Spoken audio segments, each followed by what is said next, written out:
Who are you? Have you ever wondered who you really are? Hi, my name is Tzu, and in this video we're going to answer this eternal question. Well, many may think that this question is too philosophical and that it's not really answerable because the I is an abstract concept, a product of our mind. It is not a real thing. The truth is that the I is not a made-up concept. It's a real phenomenon. In fact, it's the one most real thing in your life, but I'll explain this claim in another time. The most interesting thing is that each one of us has at this moment all the necessary knowledge and experience to answer this question. So let us start with the common answer. If I asked you or any other person on the street, who are you? You or he may say, well, I'm John. And then I'd say, yeah, but you can change your name to Michael and you will still remain yourself. And then he might answer, well, of course I'm not my name, it's only a reference. I'm a human being. And this is the common answer. We are human beings, a biological organism. In other words, I am my body. But why do we limit our I to the boundaries of the body? Let's say we are in a car. Why don't we identify ourselves as the car? Why don't we say, I am the car? And the simple answer you would give might be, because I'm still me even if I'm not in the car. Even if the car ceases to exist, I remain. Therefore, I'm not the car. In other words, the thing which is me must remain constant everywhere I am. And therefore, I am my body, since my body is everywhere I am. Is it? Well, let us examine if this is true. And in order to do so, we'll have to do a short mental experiment.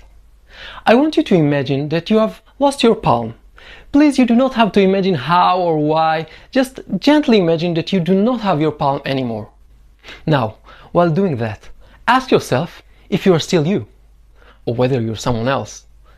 And it is most obvious that you'll answer that you're still yourself. Just as you continue being yourself without the car, you continue to be yourself without your palm.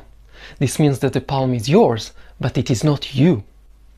Now, continue to imagine yourself without a foot, a leg, a kidney, an ear, and check if you're still you. You can easily apply this test to almost every part of your body, and in fact there are so many people who can testify to this, since they had actually lost parts of their body but remained themselves. So, we have found something incredible. The I is not the body. I'm not my body. Well, at least not most of its parts. It might be more difficult to examine if we are the brain, for example, but I'll cover this issue in a separate video since it's not really necessary in order for us to continue our investigation.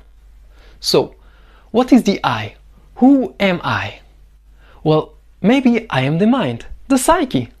The mind, psyche, or what I prefer to call the inner world, is composed mainly of three types of impulses coming either from our memory or from our present perception. These impulses are sensations, which come from the five senses, emotion, such as anger, fear, love, etc., and thoughts. Their unique composition forms what we may call our personality. It is quite easy for us to imagine ourselves as a mind separate from the body. We have all seen movies like Avatar, Big, and Heaven Can Wait, in which a person lives in a different body and remains himself.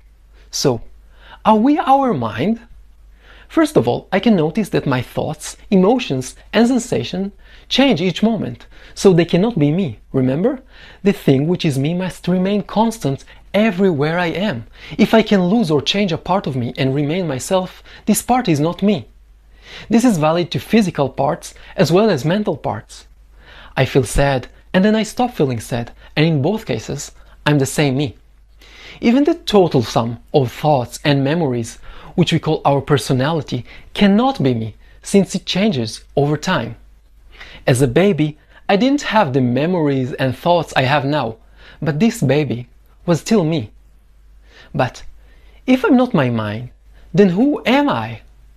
So, let us deepen our investigation, and in order to do so, we can be assisted by the following kind of sentences. I hear my thoughts. I experience joy. I feel cold. We can see in these sentences that the I is separate from the thoughts, the emotions, or the sensations. This isn't just a form of expression. This is an accurate description of the psychological phenomenon taking place inside of us. There is the thought, the emotion, or the sensation, and there is the I who observes or experiences this particular thought or emotion. Now, I have just said something that might be difficult to understand because it's very subtle. In the background of our inner world exists another layer, the layer of experience or awareness. You do not have to believe me, see for yourselves. Do the following simple exercise. Close your eyes and imagine a house. It doesn't have to be a clear image. The important thing is that you will see something, even a blur. Now, look at the image in your head. Do you see it? If you do, ask yourselves two questions. Who sees the image? What is the thing which sees the image? You might want to pause the video for a moment and do the exercise. Welcome back. If you have done the exercise and you have done it seriously, you could easily answer the first question. Who sees the image? And the answer is I. I see the image. And what is the thing that sees the image? It is certainly not a sensation or emotion, nor it is a thought. The house is a thought. The thing that sees the house is an observer, an experiencer. So you see, the mind and the I who experience it are not the same. I am not the mind, I am the experiencer. There is a word for what I have called the experiencer, and it is consciousness. But the word consciousness is often used with different meanings, like intelligence or thought. So from now on, when I use the word consciousness, I will use it with a specific meaning. The capacity to experience, to be aware of. Is there anything primordial to consciousness which is the real I? I haven't found one yet. We can say I observe my consciousness, but this sentence has no meaning. So at this point, this is my answer. I am consciousness. Realizing that we are consciousness is a key factor in understanding reality, and it leads to new insights and discoveries in the field of science, philosophy, and even in our understanding of our daily life. I hope to share with you some of the insights it has brought me in the next videos.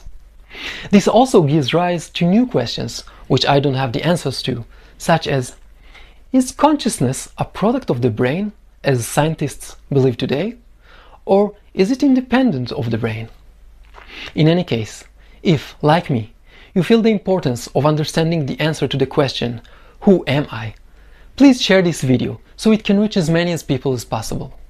If you have any questions or comments, please write them below so we can open a discussion on this topic that may lead to new understandings. Thanks for watching, and remember who you really are.